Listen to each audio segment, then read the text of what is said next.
Bueno, geografía inca, de cómo estaba la geografía inca antes de 1532. Bueno, los incas tenían montañas altas, las noches eran frías, o sea, había una gran amplitud térmica, las noches eran frías, los días eran calurosos. Se había que recorrer grandes distancias, estaban atravesadas por desiertos. Los incas eran muy ricos en materia prima y también en tecnología. Por ejemplo, tenían organizados los depósitos de granos, que eran los tambos. Tenían también altamente desarrollada la industria textil, tenían un excelente sistema de riego, también contaban con acueductos para transportar el agua, que era un bien muy escaso. Eh, Empleaban técnicas de ingeniería mecánica e hidráulica y estaban, o sea, esto es como un resumen de los incas, estaban gobernados por su máxima autoridad, que era el inca.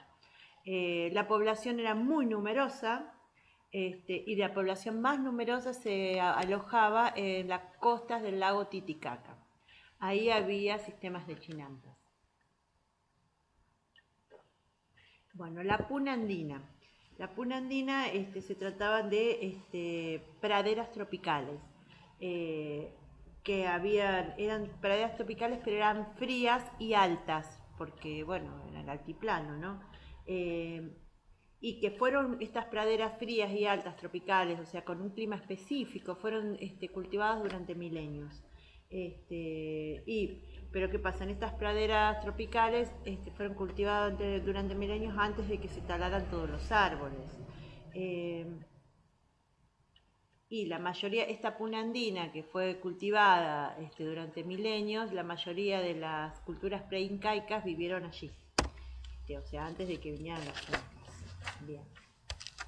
Bueno, agricultura, ahora tenemos cómo era la agricultura andina antes de 1532. Bueno, había una falsa,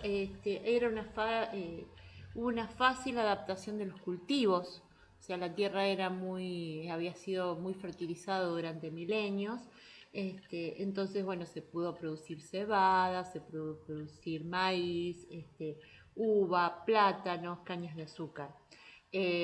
Lo que estaba más desarrollado era el cultivo de los tubérculos, sobre todo de la papa. También que se cultivaba las hojas de coca, se cultivaba el maíz, bueno, y algunos cultivos de los que estamos hablando ya se han perdido, se han dejado de cultivar, bueno, por toda esa vorágine que vino después.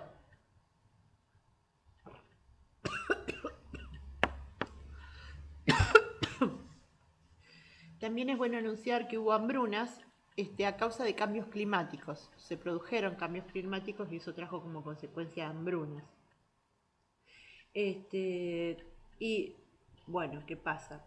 Eh, había huertos en varios pisos, además también se complementaba además, bueno, tenemos que dividir lo que es la costa de lo que es el altiplano.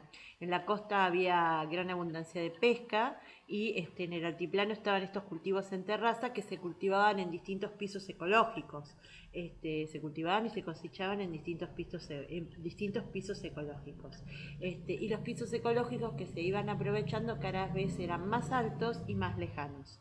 Eh, Después, como eran cada vez más altos y más lejanos, entonces justamente claro, los pisos ecológicos eran cada vez más altos y más lejanos. ¿Por qué? Porque cada vez aumentaba más la población, justamente por esta política que había abundancia de accedentes y se había redistribución, entonces eso traía como consecuencia que cada vez crecía más la población. Después también tenemos que establecer que había una gran amplitud térmica de aproximadamente 30 grados centígrados, y esto a su vez era considerado una ventaja, porque ¿qué pasa? Los tubérculos se sembraban y se cosechaban en los pisos más altos donde hacía más frío. Y de noche se helaban y después se pulverizaban, y eso se podía utilizar de dos maneras, ya sea en estado natural o ya sea con este proceso que se llevaba a cabo con el mismo clima. y como se secaban de noche por justamente las heladas, entonces después eso traía como consecuencia que eran más fáciles de transportar. ¿Qué pasa? Entonces la población se fue adaptando al medio ambiente a través de los milenios y eso, la consecuencia directa de esto fue que aumenta la población.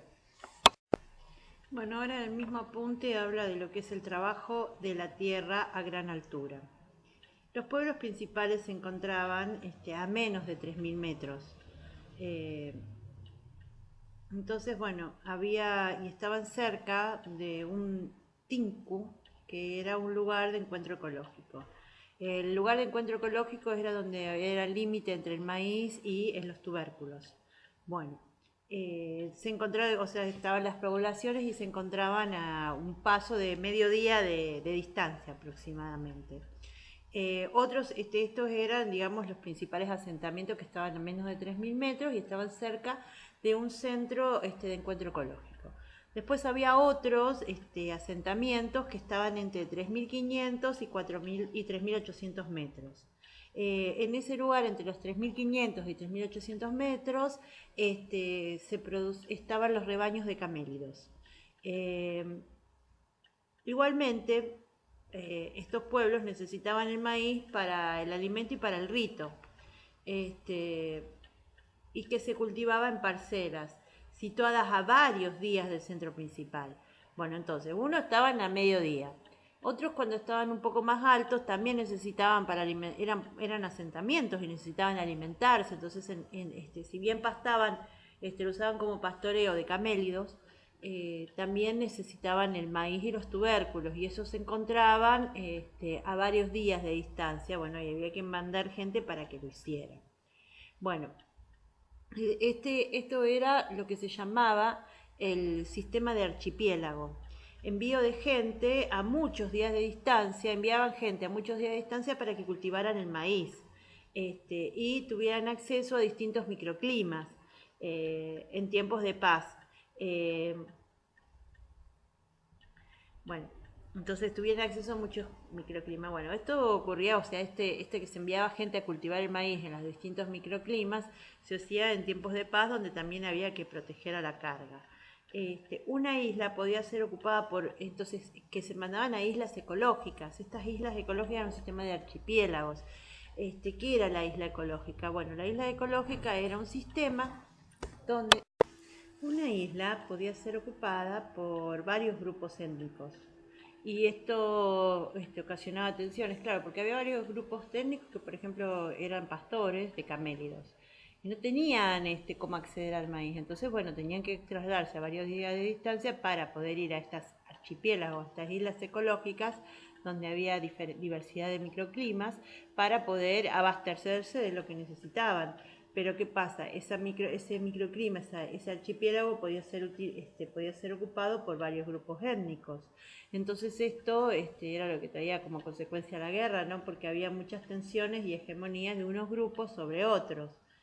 Siempre hubo peleas, incluso en tiempos de paz, bueno, porque luchaban, claro, por los mejores espacios dentro de lo que es el archipiélago. Eh, ¿Quiénes eran los colonos? Bueno, los colonos eran personas que cada poblado enviaba a un grupo de colonos para todos lados. Pero, claro, los colonos eran personas que pertenecían al Ayllu, pero que eran enviados para todos lados. Lo que pasa es lo siguiente, que el censo se hacía en su población, en su poblado, en el lugar donde estaban. Eran censados en su lugar de origen, que pertenecían a ese lugar. Si estaban a un día de distancia para ir a trabajar y volver, entonces mantenían sus vínculos de pertenencia con el lugar, con sus vínculos de origen. Pero si estaban a muchos días de distancia, eso es toda una organización. Si estaban a muchos días de distancia, entonces el Estado le proporcionaba un cónyuge, le proporcionaba productos y también la participación en las ceremonias del lugar. O sea, digamos que si estaba a varios días de distancia no podían ir y volver a su lugar de origen, sino que se tenían que quedar y ya tenían como un nuevo vínculo con el nuevo lugar donde se dirigían. Las archipiélagos eran islas climáticas. Estas islas climáticas se llama, bueno, eran islas climáticas. Y es el lugar donde se desarrollaba la arquitectura. Y eran islas climáticas que se desarrollaban en altura y eran justamente para esos pueblos. Y estaban a varios días de distancia. Entonces, ¿qué eran los archipiélagos? Los archipiélagos eran islas climáticas donde se hacía propicia la agricultura. Y era generalmente, justamente porque estamos hablando de lo que es el trabajo a altura, a más de 3.000 metros.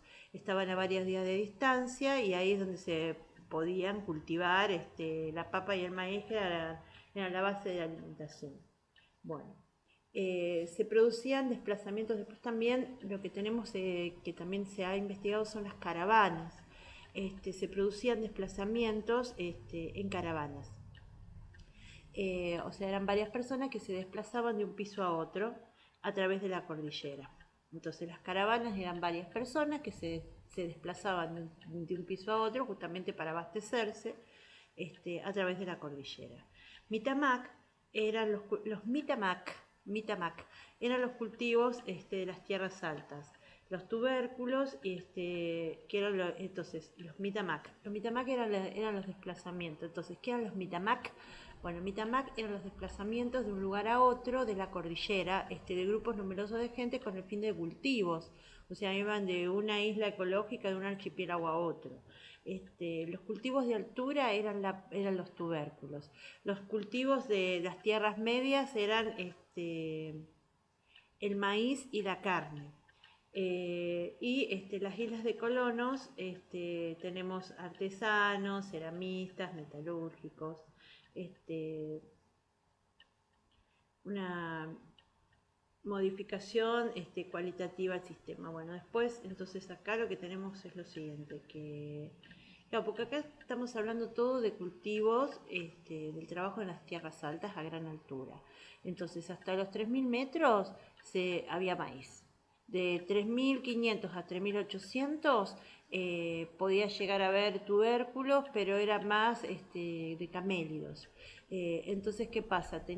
Había puntos de encuentro donde eran islas ecológicas, o sea, archipiélagos donde había maíz y había tubérculos, y esto era para su subsistencia, para alimentar a sus animales y también alimentarse ellos, y también para el culto. Entonces se enviaban colonos que tenían distintos grados de pertenencia de acuerdo a la distancia que se encontraran. Si estaban a un día de distancia, entonces, bueno, conservaban los lazos de pertenencia con su comunidad. Pero si estaban a varios días de distancia, entonces el Estado le proveía un cónyuge, le proveía también alimentos, como también productos, como también practicar las ceremonias. La agricultura se celebraba en lo que son los archipiélagos, que son islas ecológicas con un microclima específico que hacen propicia los cultivos. Después tenemos las caravanas, que eran las Mitamac. Eran un grupo de colonos que se trasladaban de un lugar a otro en la cordillera con el fin de producir. Después tenemos que en las tierras altas se cultivaban tubérculos, en las tierras medias se cultivaba maíz y también la carne. Y después también tenemos islas de colonos, que eran los artesanos, los operarios, los obreros, los metalúrgicos, artesanos, ceramistas, metalúrgicos, que le dieron como más calidad, ¿no? Y hacían como que esto avanzara muchísimo más. Bueno, sistema de archipiélago. Bueno, dice que este sistema de archipiélago se trata de un modelo de asentamiento disperso. Bueno, fue utilizado por los españoles a este sistema de asentamiento disperso. Los lupacas eran considerados los indios del emperador, se consideraban los indios de Carlos V, indios del emperador. La explotación de los lupacas se dio a través del sistema de encomiendas, donde se concedían lupacas en manos privadas. ¿Quiénes eran los curacas? Bueno, los curacas eran los señores naturales de los ayllus.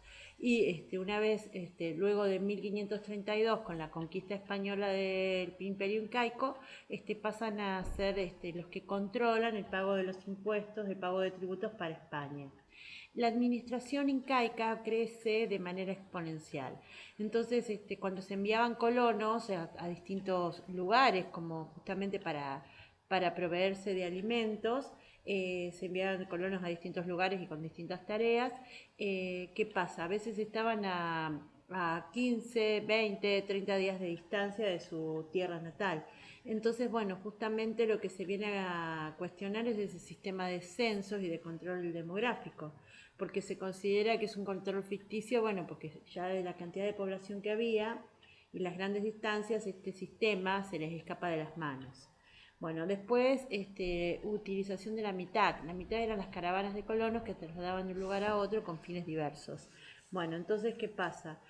¿Para qué se utilizaron? Se utilizaron para manufacturas tejidas. Acuérdate que la mitad era que se trasladaban de un lugar al otro en los distintos archipiélagos, en los altos, en los medios para el maíz, para el maíz y también para la carne, y también estaban esos colonos que eran manufacturas tejidas, manufacturas tejidas, cerámica, artesanías, metalúrgica. Bueno, entonces se utilizaron con fines diversos y tenemos, por ejemplo, para manufacturas tejidas también se utilizaron, o sea, traslado de grandes cantidades de población para fines militares, o sea, para que vayan a luchar en la guerra y para que vayan a defender las fronteras.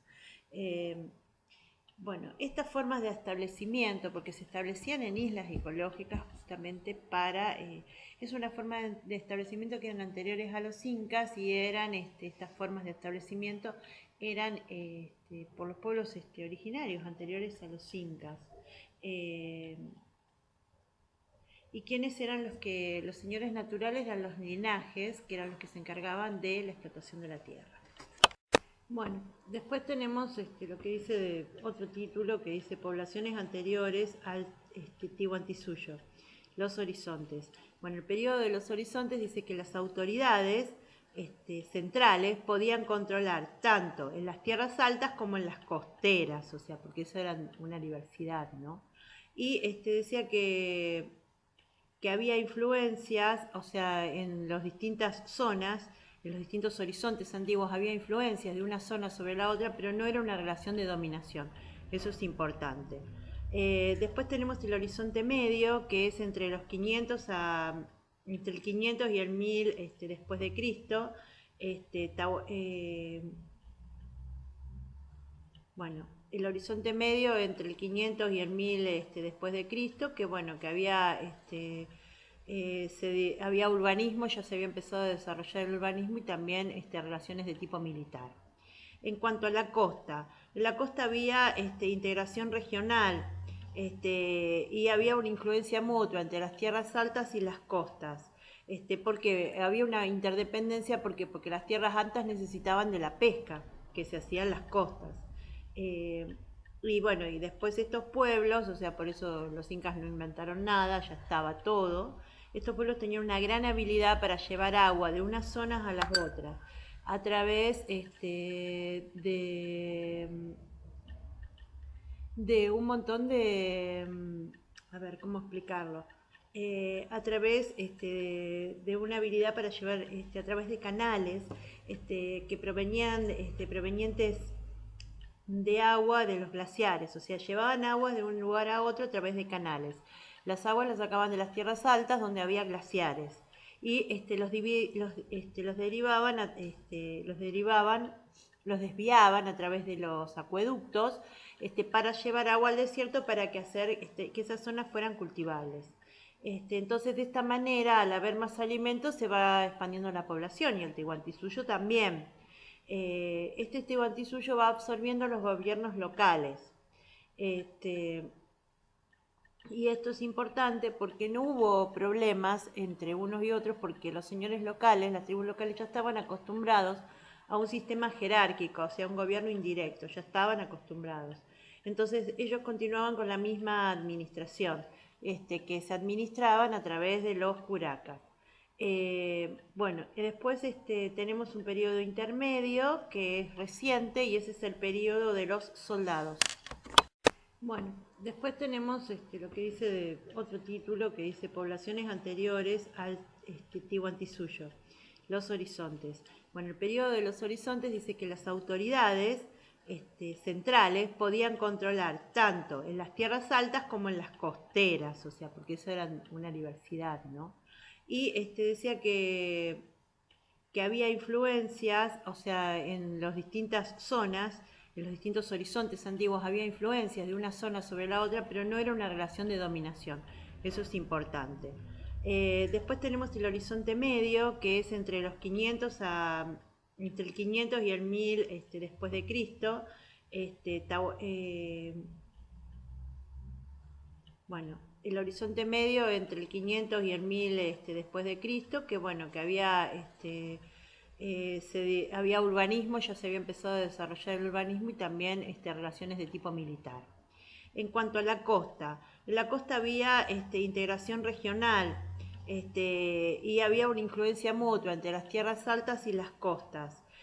Porque había una interdependencia porque las tierras altas necesitaban de la pesca que se hacía en las costas.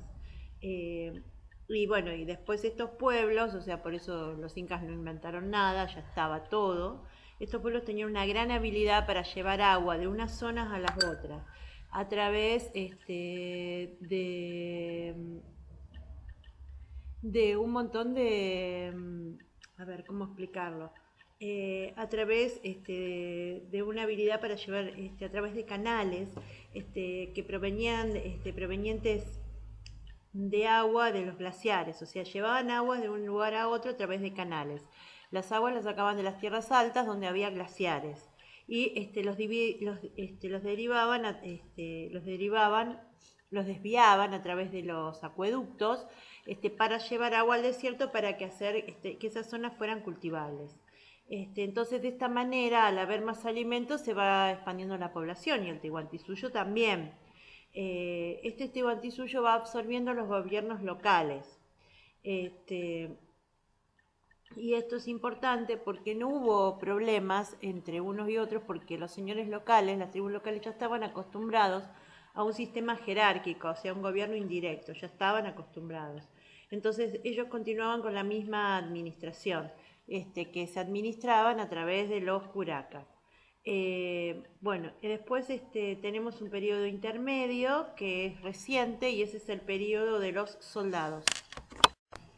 Bueno, ahora vamos a ir a los Aymara y Lamita, como que Lamita en este caso era considerada una carga militar. Bueno, a los Aymara se les exigía esfuerzo bélico.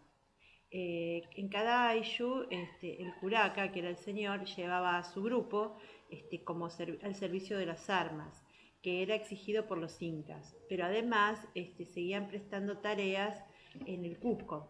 O sea, entonces, la mita, fíjate que tenía un origen militar, entonces en cada Ayllu, el curaca, que era el señor del Ayllu, estaba obligado a tomar un grupo de gente para prestar un servicio de armas al Inca. Y una vez en Cusco también tenían que prestar diversos servicios, era como un servicio obligatorio, un esfuerzo obligatorio. Bueno, debilitamiento de los Aymara. ¿Qué pasa? Los aymaras se fueron debilitando también por el prolongado servicio de las armas. Las tareas de los guerreros eran tareas muy pesadas, entonces bueno, también esto fue provocando ciertos conflictos internos, ¿por qué? Porque eran tareas pesadas. Bueno, luego se empieza a como dividir el antiplano. Urcusuyo era el alto, Umasuyo era la orilla del agua. Bueno, entonces el altiplano se divide entre lo que está a la orilla del lago, a la orilla del agua, y las tierras altas, tierras bajas. ¿Qué pasa? Todo esto nos hace darnos cuenta de que había gran diversidad de etnias y también de espacios territoriales y de formas de vida. Bueno, cuando llegaron los europeos no diferenciaron la diferencia étnica, o sea, no se dieron cuenta de la división étnica que había entre los habitantes y los conflictos internos que entre ellos ocurrían. Para ellos, todos eran incas. Y entonces, ¿qué pasa? No prestaron atención al dualismo que había, por ejemplo, gobernador de tierras altas, gobernador de tierras bajas, diversidad étnica, los distintos ayllus, los distintos lupacas. No le prestaron atención a la cuestión étnica y al dualismo que había en el mundo andino. ¿Cómo era la lengua? Bueno, la lengua se transmitía a través de la tradición oral. Y ha tenido hasta el momento pocos cambios. Este, El aymara se extendía por todos los valles, o sea, la lengua era el aymara y punto. La lengua oficial era el runasimi, que era la lengua oficial, entonces era la que se establecían los tejidos del quipu, y la lengua de la administración era la aymara.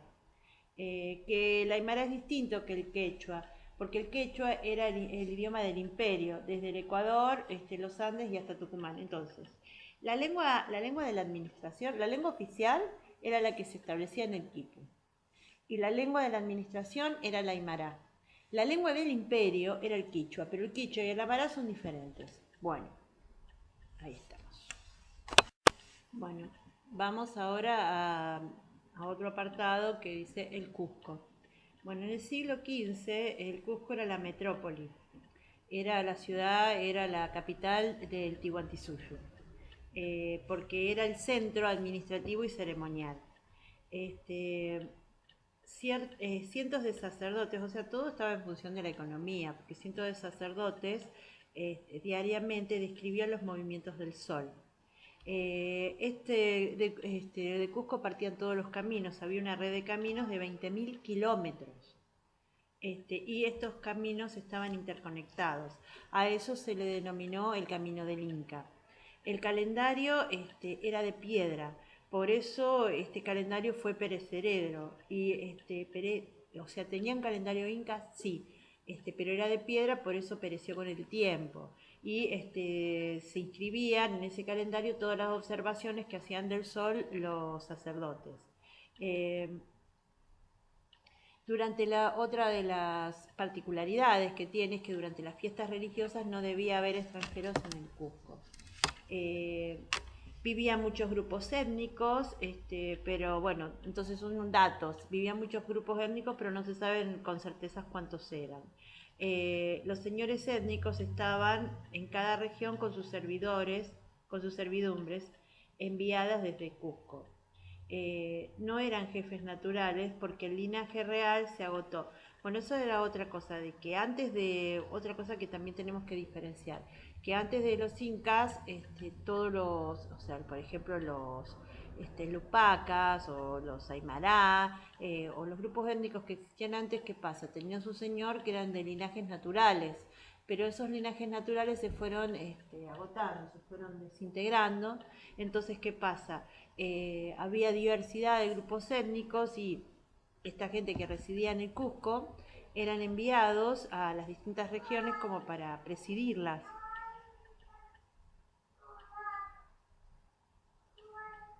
Eran enviados para presidir esas regiones. Entonces, ¿qué pasa? Eran trasladados desde Cusco con toda su servidumbre, pero no eran jefes naturales. ¿Por qué? Porque las jefaturas naturales ya se habían agotado.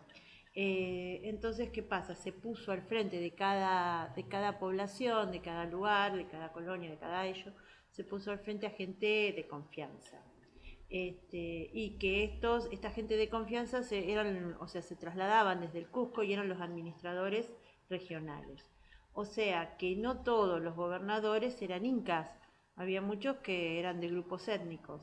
En un principio el señor natural era el jefe del linaje, pero, esto también, en un principio el señor natural era el jefe del linaje. Acuérdate que cada ayo era un linaje, un grupo de parientes. El jefe era el jefe del linaje, pero si no servía se colocaba otro. Por eso esto también, digamos que viene como una estructura que viene a modificar las estructuras anteriores, que antes el jefe natural era el jefe del linaje, y después se colocan administradores regionales, que eran gente de confianza, establecidos desde Cusco. Se enviaban, o sea, era un sistema de administración. Bueno, bueno, ahora vamos a otro audio que es intervención del Inca en los asuntos de las ciudades. Bueno, el Inca intervenía en las deportaciones y o sea, movía gente de un lugar para otro, o sea, sacaba gente de una población para llevarla a otra para repoblar. Así como también movía gente cuando se necesitaba ese lugar que estaban poblando para poder generar campos de cultivo. El Tihuantizuyo era como una especie de estado federal. El Inca no tocaba, o sea, no tocaba los almacenes de los grupos étnicos. porque todo este sistema, o sea, no tocaba los almacenes, no cobraba nada, sino que todo se basaba en un sistema de reciprocidad, o sea, ellos consumían, pero había tributo que le debían al Inca, que era con trabajo físico. Bueno, entonces, la mitad era una carga abrumadora, porque lo que se debía, o sea, en lugar de impuestos, lo que había que prestar era tiempo y esfuerzo físico y energía para el Estado. Eh, los solteros, o sea, tiempo y energía. A los solteros se les permitía entregar cosas en especie para salvarse de la mitad, hasta tener hasta tener una familia. Eh, bueno, ahora acá pasa otra cosa más. Luego de que cae el imperio, muchos campos que habían pertenecido, habían sido expropiados para la mitad, que era la mitad que era justamente ese servicio eran campos que era la mitad, eran campos que pertenecían al imperio, y que tenían que ir a cultivarlos, que tenían que ir a trabajarlos, era un servicio. En sí el concepto de la mitad era un concepto de servicio. El indio, sí, el indio tenía que dirigirse a donde el imperio lo enviara y prestar sus energías físicas. En este caso, bueno, había campos que habían sido expropiados para poder generar cultivos para el imperio. Y ahí tenían que ir la mitad a prestar ese servicio a esos campos, que pertenecían a otra persona, pero dejaron de pertenecer para pertenecer al Inca. Bueno, entonces, ¿qué pasa? Luego de que cae el imperio, esos campos vuelven a sus dueños originarios. Bueno, eh, sal, el Inca, el Inca nombraba gobernadores. Bueno, después también otra de las cuestiones que eran esta gente, los administradores regionales, que eran gobernadores. El Inca nombraba gobernadores, que era gente de su confianza, pero para las grandes regiones.